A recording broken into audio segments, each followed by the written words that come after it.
I'm Michelle St. James with Newswatch from the Fatima Center.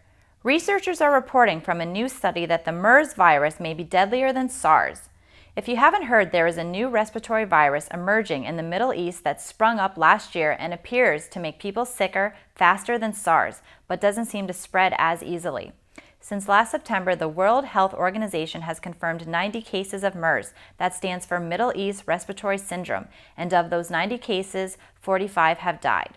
Most cases have been reported in Saudi Arabia, but the mysterious virus has also been identified in other countries including Tunisia, Jordan, Qatar, Britain, France, Germany, and Italy. MERS is related to SARS, and the two diseases have similar symptoms including a fever, cough, and muscle pain. At the moment, the virus is still confined to the Middle East, according to Dr. Christian Drosten of the University of Bonn Medical Center in Germany. He also stated that this is a coronavirus, and coronaviruses are able to cause pandemics. Americans are losing faith in government, according to a news story. According to a USA Today Bipartisan Policy Center poll, Americans by more than 2 to 1 say the best way to make positive changes in society is through volunteer organizations and charities, not by being active in government. People under 30 are especially put off by politics and are much less likely than their parents to say participating in politics should be an important value in their lives. A public loss of faith in politics and politicians can be a good thing, with the possibility of government becoming smaller, and that could mean less spending, a smaller deficit, and ultimately, one hopes, lower taxes. In a similar note, the same day the USA Today poll was published, another poll found President Obama suffering his lowest approval numbers in nearly 2 years. His June approval rating was 41%, down from 50% in April. Could the Pope's imminent visit to Brazil have sparked a miracle? Details next on Newswatch. The world's greatest opportunity will be revealed the week of September 8th to the 13th at the Convention Center in Niagara Falls, Canada. The week evolves around the gala dinner engagement with Dr. Ron Paul, 3-time presidential candidate. The Fatima priest, Father Nicholas Gruner, and a full house of experts will put all the pieces of the greatest opportunity together throughout the week's events. Accommodations are available overlooking the falls and close to all attractions. For tickets and packages, call 888-FATIMA1 or go to fatima1.com. Welcome back to Newswatch. Coincidence or not, Pope Francis touched down in Brazil just over a week after a dead baby is being touted as a miracle as she miraculously came back to life in a hospital's chapel in Londrina, Brazil, which is only 800 kilometers west of Rio de Janeiro. Jennifer da Silva Gomes was totally helpless as doctors frantically tried to revive her newborn baby, who showed signs of life at birth but lost all vitals just moments later. When doctors pronounced Yasmin dead and signed her death certificate, all seemed lost for Jennifer. Meanwhile, Ana Oliveira, the nurse assisting with the delivery, decided against shipping the infant off to the morgue, so she and the mortician had Yasmin dressed in a burial gown and placed her in a box, then took her to the chapel and placed her on the altar. She said she couldn't bear to take the baby to the morgue, seeing her as a beautiful little angel.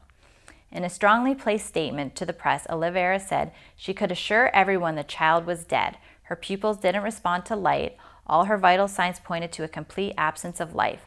I saw it with my own eyes. She was blue all over, completely dead. After unsuccessful attempts to bring the child back, Dr. Aurela Filipac said what happened next was unlike anything he has witnessed in his past 20 years of medicine. Elza Silva, grandmother of Yasmin, was on her way to the chapel to transfer her presumed dead granddaughter to the morgue when a miracle took place. Yasmin, who was just pronounced dead by doctors 3 hours before, opened her eyes and began kicking.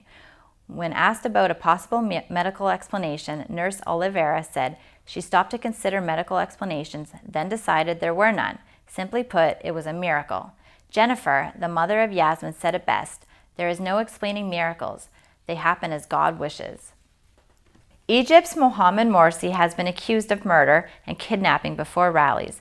Ousted Egyptian President Mohamed Morsi is under investigation for an array of charges, including murder, according to the state news agency.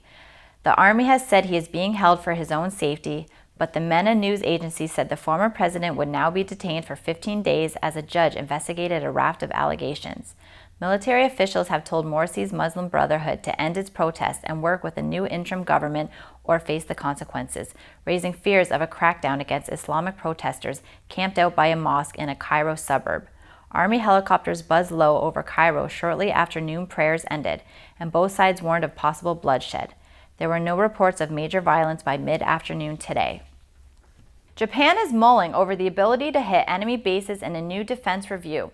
According to the Japanese defense minister, Japan should strengthen the ability of its military to deter and counter missile attacks, including the possible acquisition of the ability to hit enemy bases.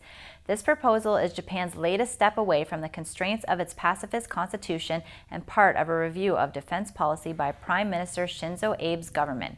The Prime Minister took office in December for a rare second term, pledging to bolster the military to cope with what Japan sees as an increasingly threatening security environment, including an assertive China and an unpredictable North Korea. Given Japan's strained ties with China over the tiny islands in the East China Seas and Tokyo's wartime history, Beijing could react strongly to the proposals. With the world and even local news getting seemingly worse every day, it is time to bring the whole world back to lasting peace, and this is truly possible. The Fatima Path to Peace Conference, September 8th to the 13th at the Convention Center in Niagara Falls, Canada, will show you how. The event evolves around the gala evening with three-time presidential candidate Dr. Ron Paul, which will be hosted by former Nightline and 2020 journalist Peter Lance. The Fatima priest, Father Nicholas Gruner, will also be speaking throughout the week alongside 26 incredible international experts. To reserve your tickets today, you must go to www.fatima1.com. We here at Newswatch and the Fatima Center ask you to join us daily in praying the Rosary as Our Lady requested. We ask you to kindly petition the Pope to consecrate Russia as requested by Our Lady of Fatima. And then, when he fulfills this heavenly request, all sufferings and terrifying disasters in this world will finally come to an end. A life with world peace is only one prayer away. Our Lady has promised this. Go to www.fatima.org to learn more. Thank you so much for watching today. For all of us here at Newswatch and the Fatima Center, I'm Michelle St. James. God bless you and your families.